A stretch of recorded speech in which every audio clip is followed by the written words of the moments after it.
M87 की इस तस्वीर को शायद हम देखने में सक्षम ना होते अगर कई महान वैज्ञानिकों की बदौलत हमें इन ब्लैक होल्स की मौजूदगी का पता इन्हें देखे जाने से पहले नहीं चलता। इन्हीं महान वैज्ञानिकों में से एक हैं सर एल्बर्ट आइंस्टाइन, जिनके द्वारा आज से 100 साल पहले दी गई एक थ्योरी ऑफ जनरल रिलेटिविटी की बदौलत हमें किसी ब्लैक होल की मौजूदगी के संकेत मिले थे। इन्हीं महान वैज्ञानिक एल्बर्ट आइंस्टाइन की तो रिलेटिविटी की थ्योरीज ने उस समय की फिजिक्स की जड़ों को हिलाकर रख दिया था और जो आज की हमारी फिजिक्स की बहुत मजबूत नींव का काम कर रही हैं। तो आखिर क्या है थ्योरीज ऑफ रिलेटिविटी और कैसे एल्बर्ट आइंस्टाइन ने इन थ्योरीज को गढ़ा, आइए जानते हैं। सन 1879 ये वो सन था जब एल्बर्ट आइंस्टाइन ने हमारी इस दुनिया के दरवाजे पर दस्तक दी थी। उन्होंने आम बच्चों की ही तरह अपनी स्कूलिंग जर्मनी से की और यूनिवर्सिटी की स्टडी के लिए उन्होंने स्विट्जरलैंड जाने का फैसला किया, जहां जाकर उनके सोचने और फिजिक्स को समझने के तरीकों में काफी बदलाव आया। यानी कि यही वो जगह थी जहां से उनके वैज्ञानिक जीवन की शुरुआत हुई थी। सन 1905 यह वो साल है जिसे एल्बर्ट आइंस्टाइन के जीवन का गोल्डन ईयर भी कहा जाता है, क्योंकि उन्होंने केवल इस एक साल में 4 अलग अलग पेपर्स पब्लिश किए थे, जिन्होंने उस वक्त विज्ञान के दायरे को पूरी तरह से ही बदल दिया। हालांकि इन 4 पेपर्स में से तीसरा पेपर, जिसे उन्होंने उस वक्त the electrodynamics of moving bodies के नाम से पब्लिश किया था, जिसे आज हम स्पेशल थ्योरी ऑफ रिलेटिविटी के नाम से जानते हैं, वो काफी खास था।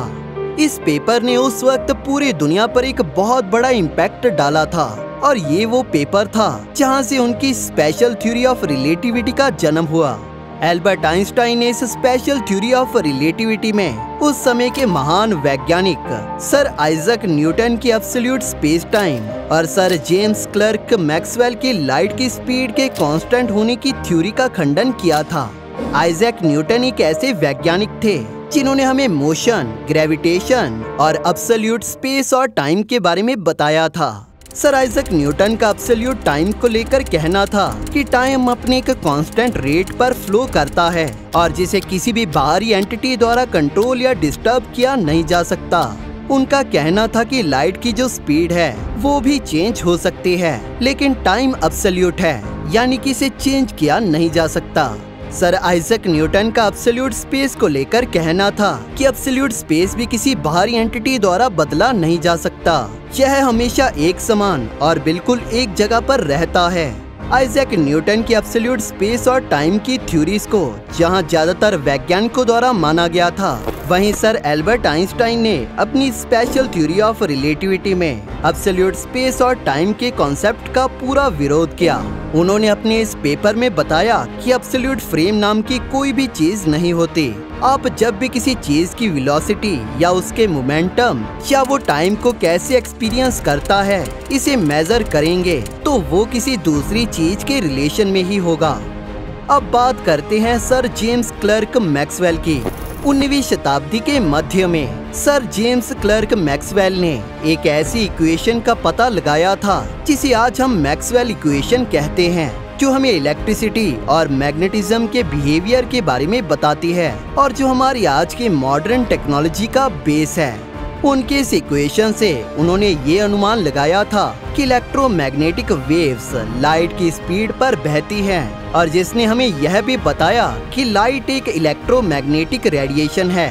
लेकिन किसी चीज की स्पीड इस बात पर डिपेंड करती है कि आप उसे किस इनर्शियल फ्रेम से देख रहे हैं, जिसकी वजह से मैक्सवेल इक्वेशन केवल एक पर्टिकुलर इनर्शियल फ्रेम पर ही सही हो सकती थी, जो इससे जुड़ी सबसे बड़ी दिक्कत थी, क्योंकि फिजिक्स के लॉज पूरी तरह से सेम रहने चाहिए, भले ही आप किसी भी इनर्शियल फ्रेम से उसकी ऑब्जर्वेशन करें।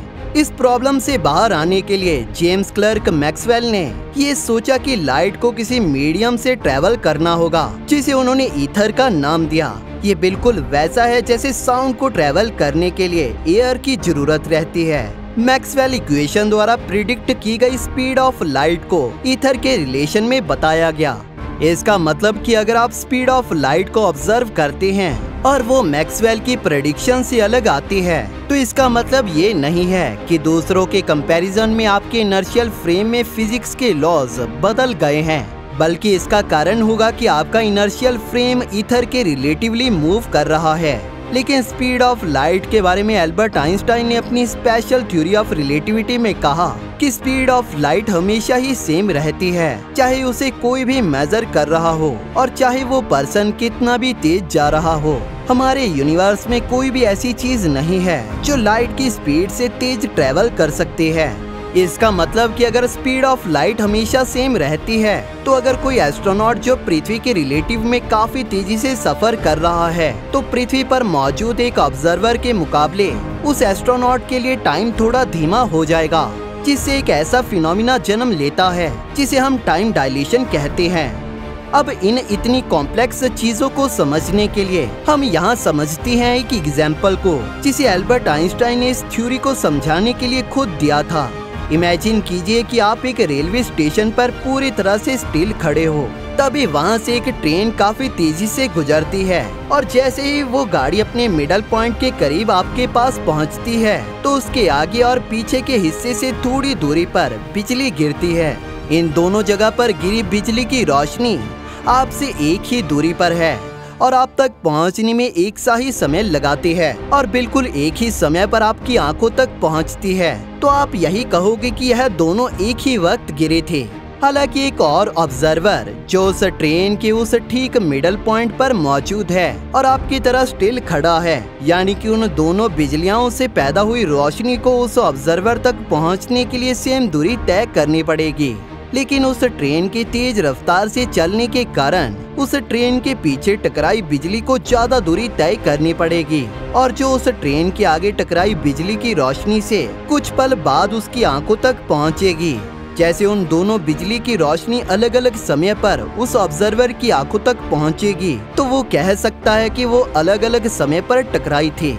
इसको अगर आसान शब्दों में समझे तो आइंस्टाइन ने इस बात को समझ लिया था कि एक ही इवेंट दो अलग अलग लोगों के लिए पूरी तरह से अलग हो सकता है, यानी कि सिम्यूटेनिटी ही रिलेटिविटी है।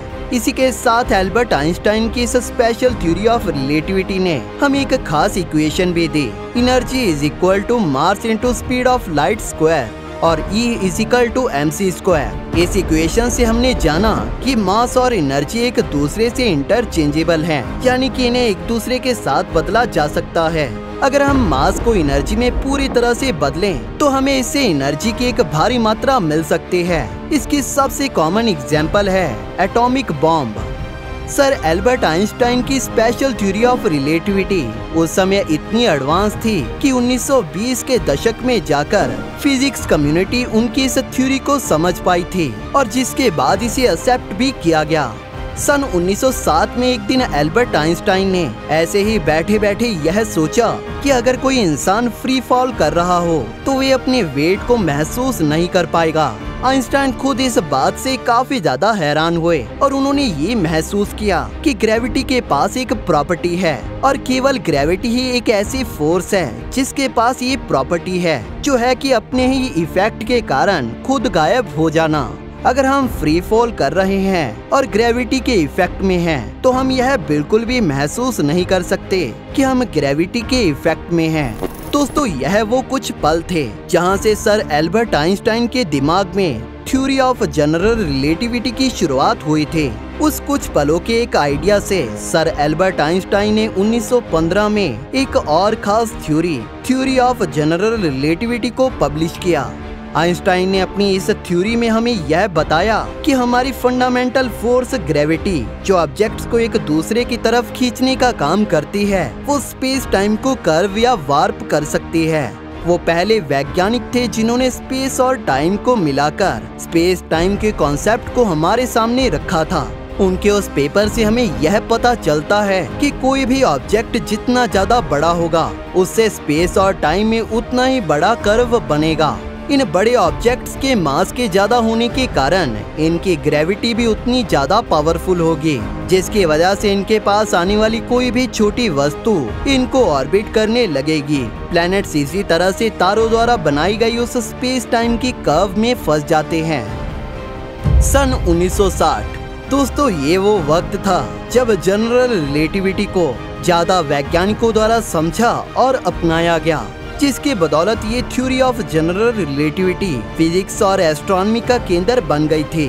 तब की नई मैथमेटिकल टेक्निक्स की बदौलत वैज्ञानिक थ्योरी ऑफ जनरल रिलेटिविटी की कैलकुलेशंस को आसानी से समझ पाए।